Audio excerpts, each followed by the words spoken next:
Very good morning, everybody. So my name is Tim Johnston, and I have the pleasure of being Minister for Enterprise. I first took the role of Minister in February this year, shortly after the Island Plan was refreshed, including the economic strategy. When I stood for Tynwald in 2021, having a clear and positive economic strategy was a real personal driver for me. Much of the conference agenda throughout yesterday and today is relevant to the economic strategy, and its success is dependent upon many aspects of living and working on the island. Today, I'm going to specifically touch on some of the work the Department for Enterprise has been focused on as part of the economic strategy. To give you a brief update and then allow the opportunity for questions through a panel session to follow. To recap briefly the journey so far, last year government brought forward a public consultation on the draft economic strategy, which was ultimately the focus of last year's conference. The responses we received were distilled into the final version of the strategy, which was approved by Tynwald in November. There were 4 key ambitions, together with broader goals, and these were then integrated into the updated Island Plan, supported by Tynwald in January 2023. With the Island Plan and economic strategy now aligned, we started this year with a clear direction forwards, hugely important across the whole of government. We have our 3 principal vision statements that this Parliament created in October 2021: secure, vibrant and sustainable.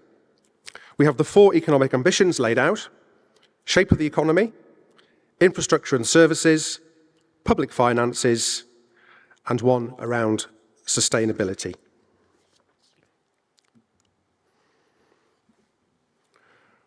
Then underneath this, we have the strategic programmes that support this direction across the 5 themes: building great communities, an island of health and well-being, a strong and diverse economy, an environment we can be proud of, and outstanding lifelong learning and development across and for opportunities for all. So you can see these ambitions are reflected in the 5 strategic programmes of this Island Plan. The ones directly related to the economic strategy are highlighted here in blue. The economic strategy's 4 economic shifts set key ambitions for the next 10 years. With that in mind, this year's Island Plan proposed 9 national outcomes and indicators to achieve by the end of this administration in 2026, so a shorter-term focus. Whilst DfE works to support all of these, the key 4 we are working to directly to influence are to create 1,800 jobs, in supporting 2,500 new residents, to encourage the redevelopment of at least 2 key brownfield sites using private sector leverage, and to ensure 1,000 additional homes are occupied.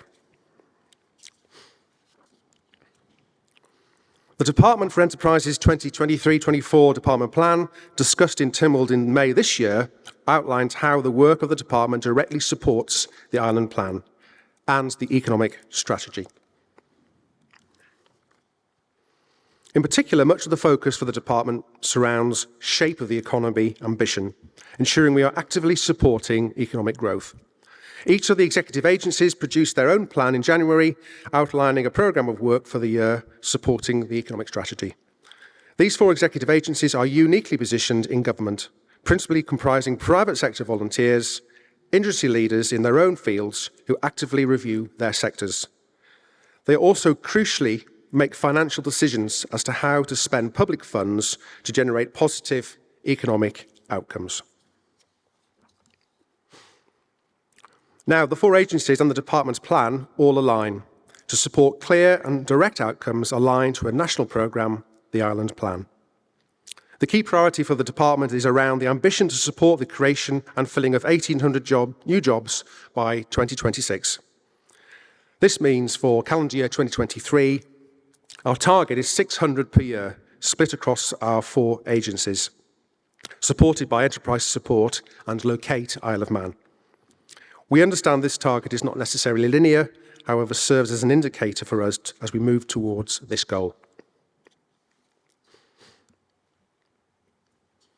The executive agencies were formed in 2018 and have seen around 60 voluntary members, all experts in their own fields, join the boards to advise and provide strategic direction. They focus on promotion of the island, product development and policy input, all in support of the Isle of Man's overarching goals. Since formation, there has been over 400 decision papers, overseeing more than £25 million of spending, all determined by these boards, a true testament to public-private partnership.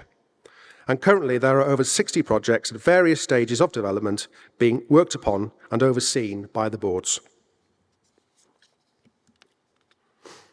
And here they are. I'd just like to take this opportunity to thank each and every one of our volunteer industry leaders. They give up their time freely to help drive and sustain economic growth for our island, and we're very grateful for that. Each of the agencies have their own session taking place in the Promenade Suite later on in the afternoon. If you'd like to know more about their specific work, please do attend those sessions to where you can hear more about the important work they're delivering and ask them directly any burning questions you have. Each of the 4 agencies has recently also published a half-year update. And a quick snapshot, just to give you a flavour of their progress since January 2023, includes Finance Isle of Man have had a busy start to 2023 and have recorded positive job growth of 64 new jobs within the first 6 months, over half of their target for the year. They've also established an employee benefits cluster and delivered 3 campaigns to support promotional ambitions, to name a few. And in industry, we've seen a new Class 8 licence granted and vacancies come down as roles get filled. One of the key initiatives Finance has delivered is the InsurTech Accelerator programme. This was an important initiative which brought the Isle of Man's forward-thinking approach to insurance to a global stage, and an outcome of 2 businesses relocating to the island. It really did present some great opportunities for technology transformation to support a vitally important industry for us all going forward. Digital have had a similarly busy first half of the year, with e-gaming licences rising to a total of 90, the highest figure ever recorded. They've also recorded the creation of 84 new jobs, created and filled across industry at the halfway point. And as of August, this was now up to 151 jobs. Alongside that, they have continued progression of the National Broadband Plan and have been scoping out opportunities in data and artificial intelligence.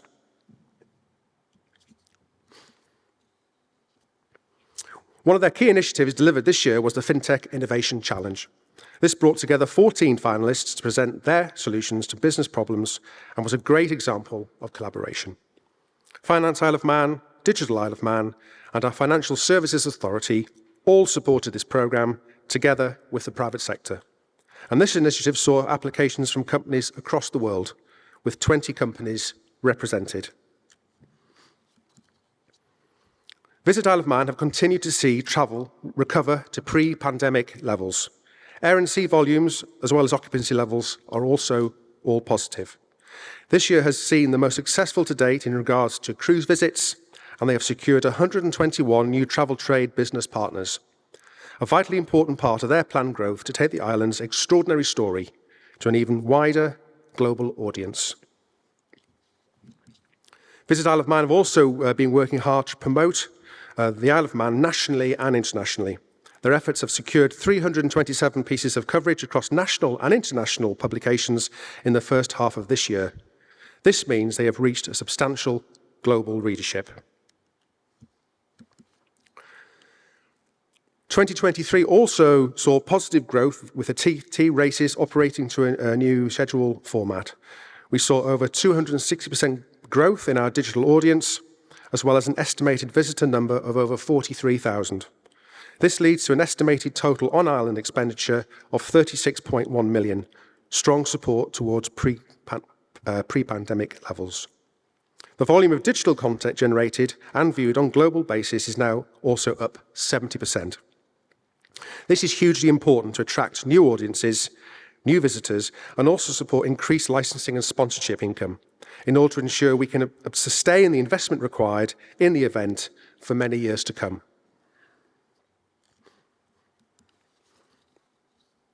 Business Isle of Man have continued to support our export-facing sectors as well as our local economy.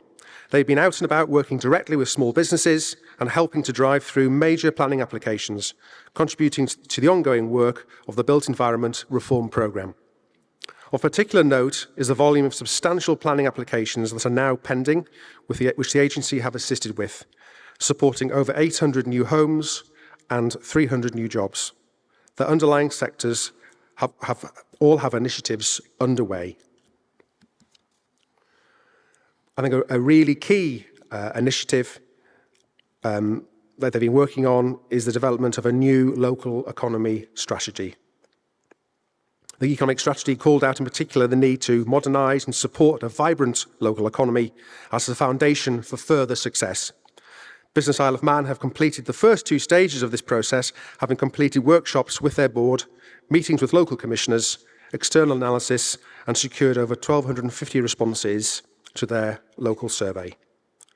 The next stage will be to analyse all of this data before moving forward with their final strategy in December.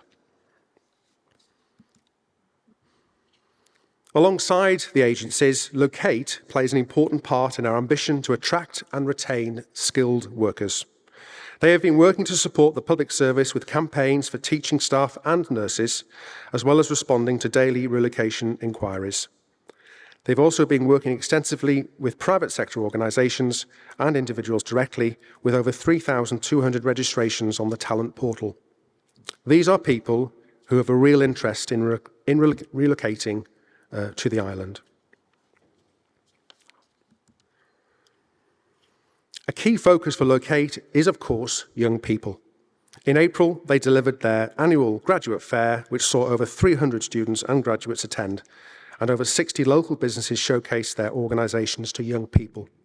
To date, over 20 hires have been made as a direct result of meeting students and graduates at the event. I also just want to touch on 3 policy areas where we have also been progressing. Having concluded the consultation on work permits, we have announced and will be bringing forward proposals to suspend work permits later this year. We've now also progressed the first part of legislation to modernise our employment laws, particularly around family rights, 0 hours and whistleblowing, and this will get its second reading in October. And we continue to work closely with the Department of Education, the Chamber of Commerce and Treasury on workforce and skills. A new board has been established with an independent chair, and Peter Reid, who I'd just like to thank for taking this really important work on. So I've talked a little about the direct work of the department has through the executive agencies and support positive economic growth. And although there are clearly challenges out there, currently the indicators are positive for this year's targets. But there's one other important update I would like to share with you briefly surrounding investment and regeneration.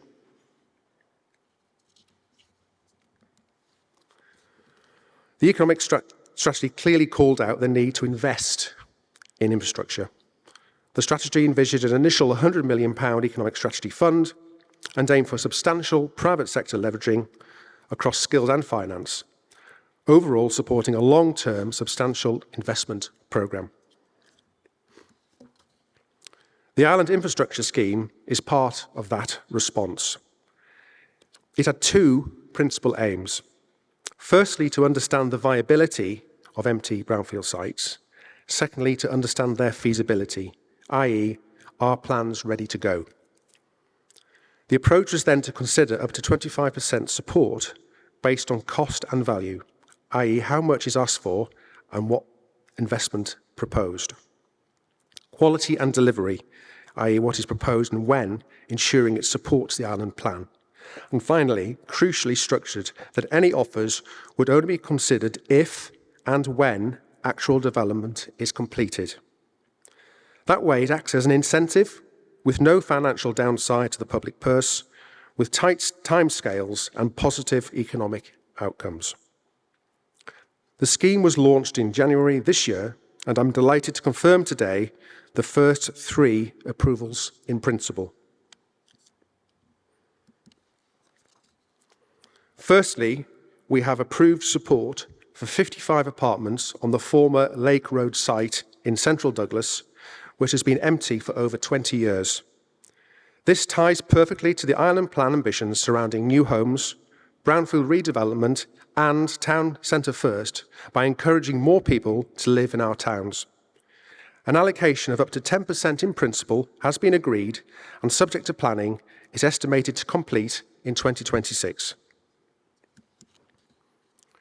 The second approval is also for a residential development, this time comprising 38 apartments in Port Erin, on the site of the former Ocean Castle Hotel, which has again laid empty for over a decade. Up to 10% of eligible costs has been approved, with a target completion date for 2026.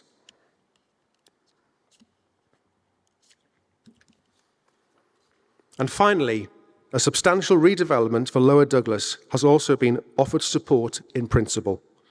This application aims to see a major regeneration on the former Villiers Hotel site, comprising over 80,000 square feet of office, commercial and retail space, as well as a revitalised civic square.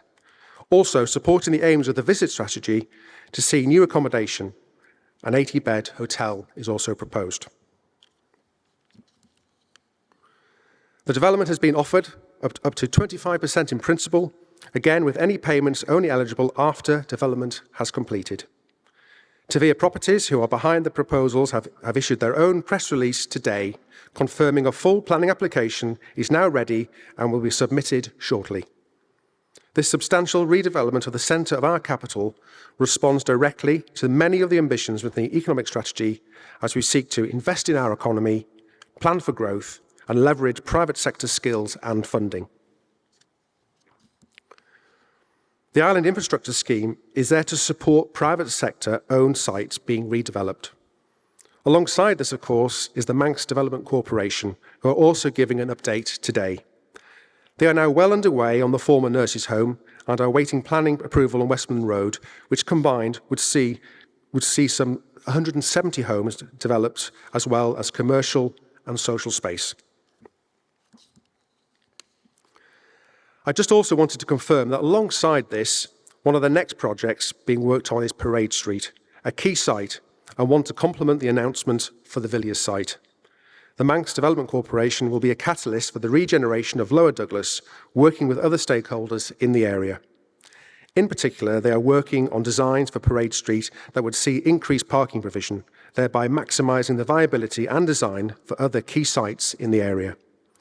Work is ongoing, and we would expect to announce more around this proposal before the end of the year. At the beginning of this presentation, I touched on the fact that we have our ambitions and national indicators laid out.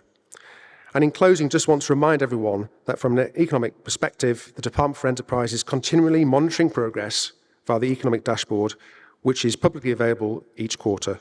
And that was something that was mentioned earlier by the Treasury Minister as well. So please do access that for information. Very briefly, the dashboard currently shows inflation, whilst not yet fully stabilised, is heading in the right direction. And we are seeing positive increases in jobs and in people employed, in particular in the private sector. All positive signs. It shows that the demand to move to the island continues to be strong, with a strong pipeline of candidates coming through the Locate portal, work permit applications, and immigration applications. So in conclusion, the economic strategy is very much a long-term journey. There are undoubtedly challenges we have faced, we continue to face, and we will face in the future. There are the positive steps being taken right across government and in DfE in particular, and we can see positive outcomes across many areas. Against our ambition on jobs, we are seeing direct growth. Against our ambition for population growth, the indicators are positive. As to the 2 brownfield sites ambition, with the announcements today of the Island Infrastructure Scheme and the ongoing work of the Manx Development Corporation, we have a significant amount of new activity underway on brownfield sites. And finally, as to our ambition for new homes, we are seeing a really positive pipeline of new developments, with the work on brownfield sites adding to this. And going forward, we have a significant volume of estimated redevelopment at various stages of planning. I hope that's given you a useful but brief update on the work of the department and more broadly, where we are supporting the economic strategy.